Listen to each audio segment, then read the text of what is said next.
There are a lot of different predators that live amongst us, but some of them are even more badass. And scientists believe the best predators are the ones that could fly. Let's use the falcon as an example. It drops itself, reaches 200 miles an hour, and catches its prey midair. The prey has a low survival chance when this takes place. 23% of the time, when a falcon is hunting, it's usually successful, but more successful than the falcon are owls, which have a 25% success rate. So what about predators on the ground? A lion has a 30% kill success rate, but the lion is not the most successful land animal.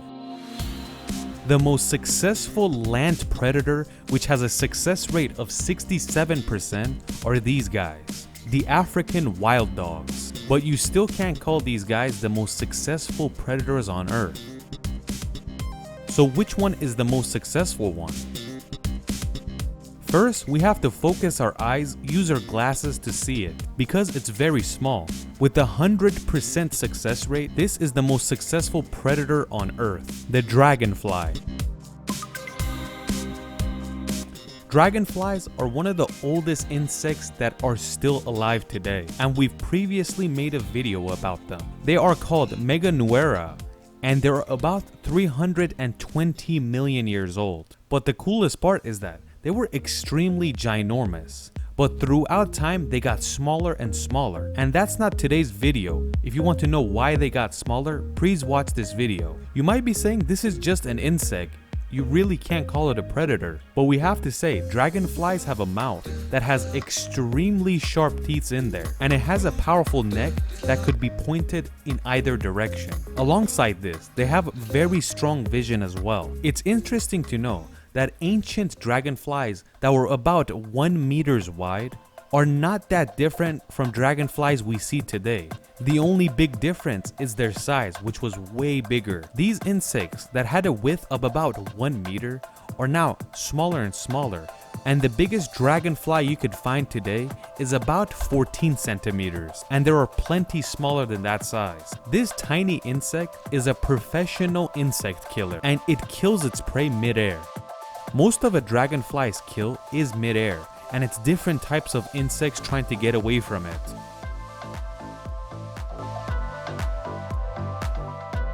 Scientists believe that the best, most precise flying machine on Earth is a dragonfly, and there is no other insect or animal that could be this precise. It has the most controlled flight, extremely strong vision, and it could move its neck in all types of direction. It allowed this insect to be the most successful predator on Earth. You could compare a dragonfly to an F-22. No, that's actually not correct. You have to compare it to a very advanced helicopter with the best helicopter pilot you've ever seen. A dragonfly could stop midair and all of a sudden switch directions to wherever. Its prey is so small that it really doesn't have room for error.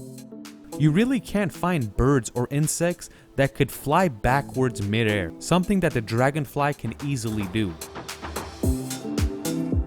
You could say when the dragonfly is born, it's a very professional pilot with the best machine it ever has handled.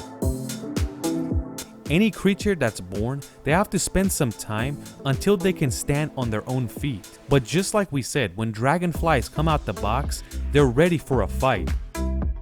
A fight with different types of insects. Things like flies, bees, or any insect it can find in its way. Alongside all these features, dragonfly is the fastest insect in the world as well, and it could speed up to 50 kilometers an hour.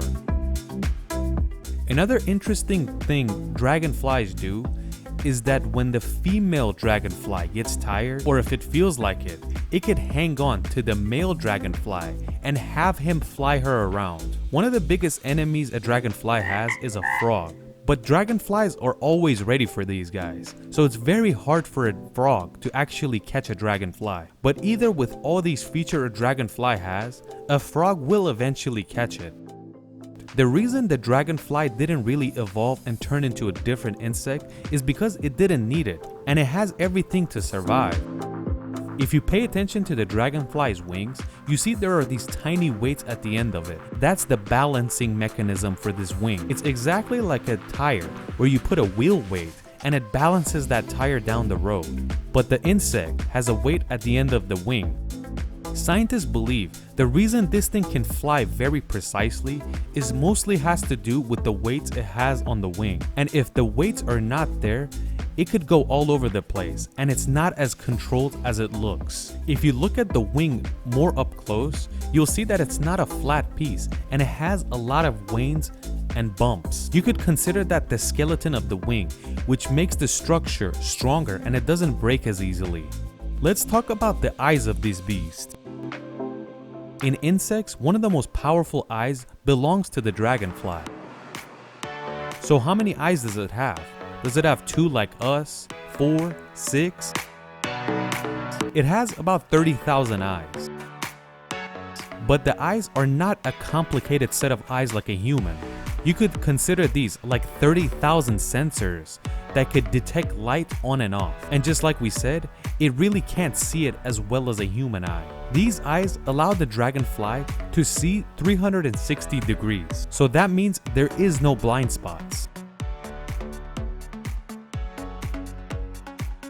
A dragonfly's eye cannot see clearly as us, and obviously it doesn't detect the colors we can detect, but it's so sensitive that it could detect the smallest movement very far away. Since most of the dragonfly's prey is under him when they're chasing, the bottom layer of the eyes are more precise, and even though when they want to choose the mate, they go above them to really check them out if they like them or not. Another reason the dragonfly is one of the most badass predators is because of its mind. This brain was engineered just to hunt. One of the most interesting things a dragonfly is able to do is that when it detects, for example, a mosquito flying around, it could predict where this mosquito is gonna turn and basically meet them halfway. It's very successful in predicting where the other insect is gonna fly towards. Scientists believe that this has nothing to do with the power of its vision, its wing, or anything else. It all has to do with its brain, because it has to process a lot of information before it does anything. A dragonfly has a very interesting neck and head, and it has excellent movement for an insect. So what does this guy eat? A dragonfly will eat anything that's smaller than its head, like flies, mosquitoes, bees, and any type of insects you could find at that size. But they can eat bigger if they feel like it, and sometimes they even find dragonflies that has killed another dragonfly and it's eating it. Some robotic engineers are obsessed with the dragonfly, and they're trying to work on a concept to make a flying robot work like a dragonfly.